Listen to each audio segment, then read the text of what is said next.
On World Press Freedom Day, how can we create an environment for the media to function freely? That's coming up.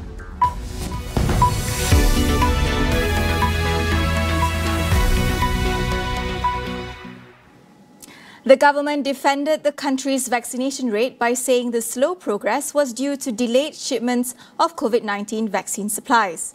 Coordinating Minister for the National COVID-19 Immunization Programme, Khairi Jamaluddin, said the country right now has a 75% vaccine utilisation rate.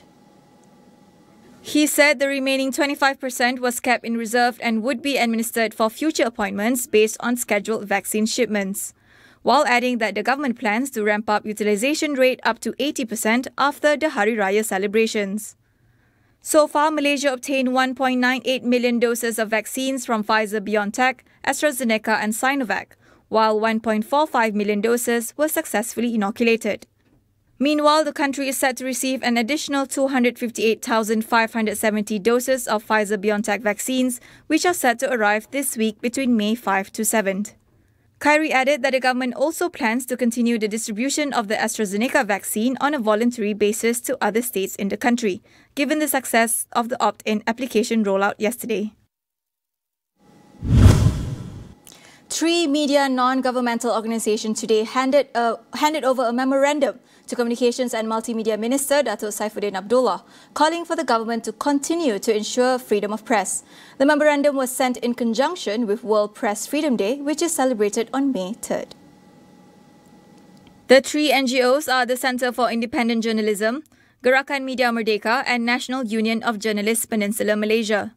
NUJ President Farhana Sheikh Abdul Patah said among the proposals put forward in the memorandum was the establishment of a Media Resilience Fund, Malaysian Media Council, as well as speeding up the waiting process of media practitioners to receive their COVID-19 vaccine shots. The memorandum was handed over to Syed Khairil Iman Syed Halim, who is the Special Officer to KKMM Secretary General Datuk Sri Muhammad Mentek. Journalists, reporters and other media personnel alike have braved through challenging conditions in order to disseminate information and news for the greater good. On World Press Freedom Day, we take a look at the state of the media industry in Malaysia and the challenges it faces. We speak to Razi Razak, spokesperson for Gerakan Media Merdeka or Geram, to paint us a picture of the current state of press freedom in Malaysia. And you see there's a deficit of trust between the government, the media, and also the public, which is need to be addressed if we wanted to fight for press freedom in this country. Since the pandemic, you saw like how we have Al Jazeera case last year when their reports were being scrutinized by the public, and then the authorities started to call out the reporters and the producers in Malaysia. And even the press reporting were somewhat being limited to only official media. I mean, it's good to have like spokesperson from the government and minister per se to update what is happening in the pandemic, but then they restricted it to only official media. I don't think that we should have that term official media here. Suddenly this year we have like several instances for media reporting being somehow we didn't heard that the Home Ministry is calling up the policy is calling up media personnel for investigation. Radzi added that understanding the role of media is crucial in advocating for the freedom of press.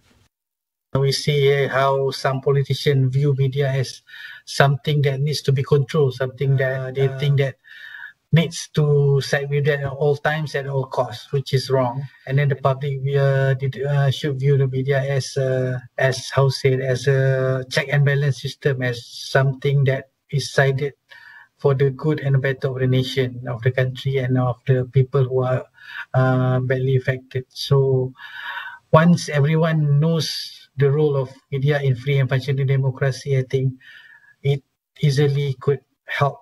And then people should strive to the role. They should know what to do. Media personnel should know what is journalism ethics and fight through that. And the public should like demand the government, demand the authorities not to and support the free press. Why is freedom of press important, and what does it take for Malaysia to ensure media freedom is achieved for all?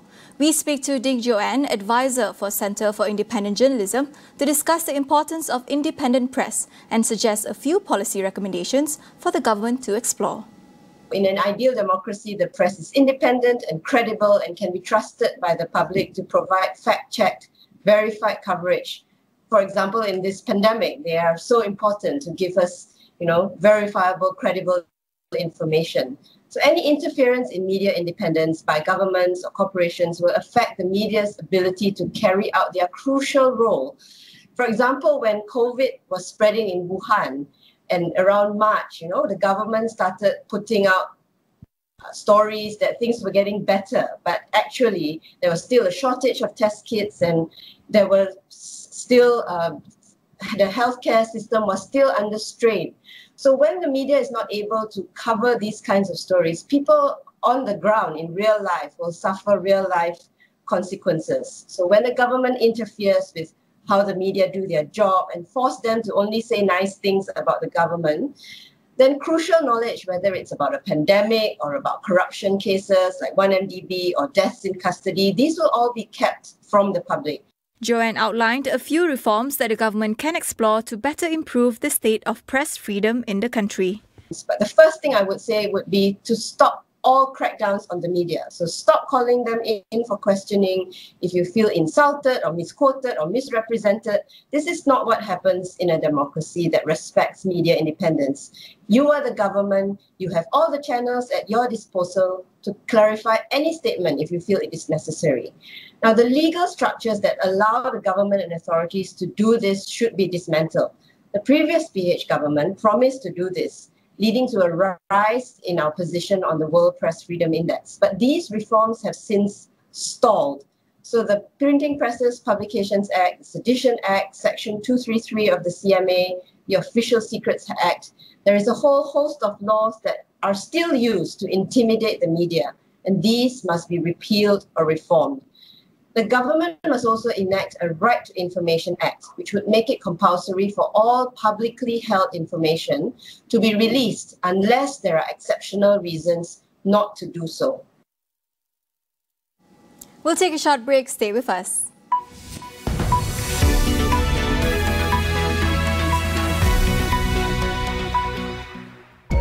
Untuk memastikan Malaysia ada ke depan dan maju.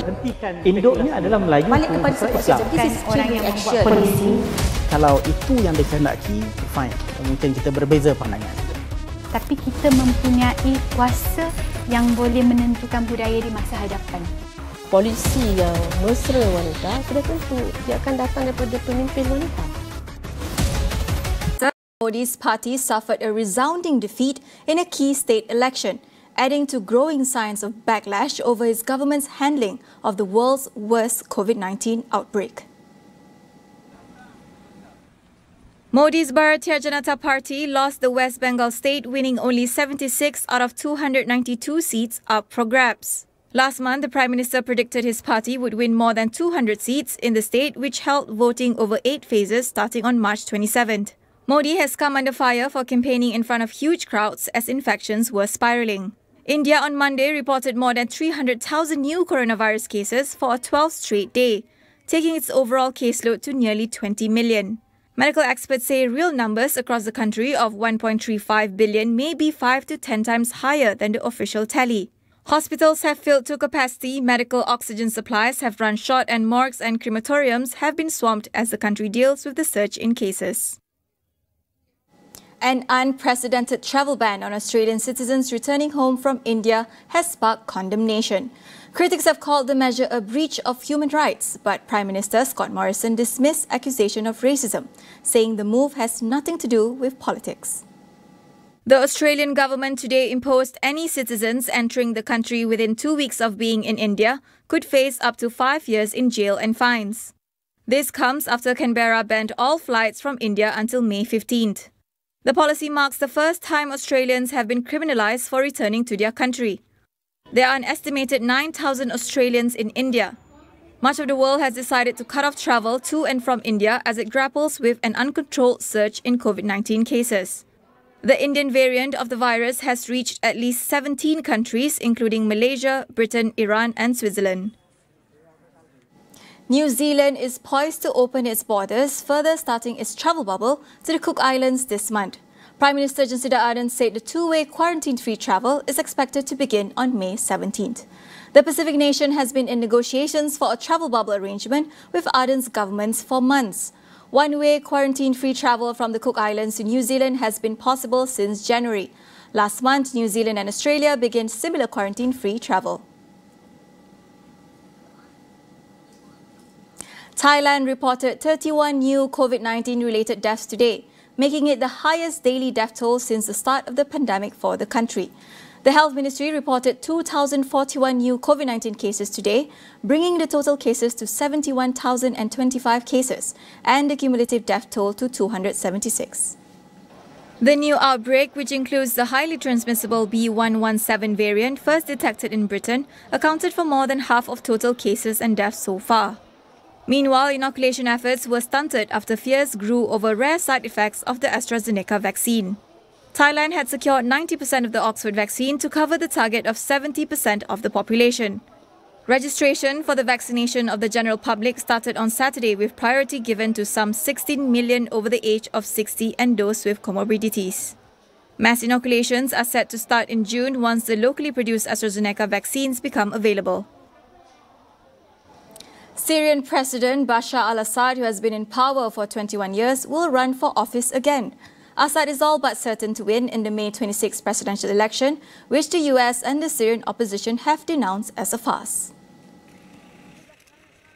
Syria's higher constitutional court cleared two other candidates for the presidential election, although Assad's run is almost guaranteed to give him a fourth term. Assad has ruled since 2000, succeeding his father, who seized power in a 1970 coup. Syria has been embattled in a civil war and humanitarian crisis for a decade, although Assad's government has recaptured most territory once held by rebels.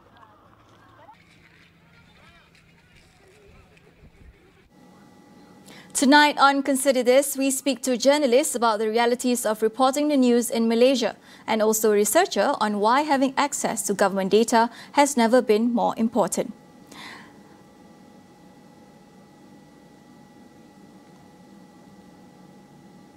That is all we have for you on AWANI Tonight. Get the latest news update on COVID-19 and COVID-19 vaccines from astroawani.com and Astro Awani app. I'm Farhana Sheikh. We'll see you again.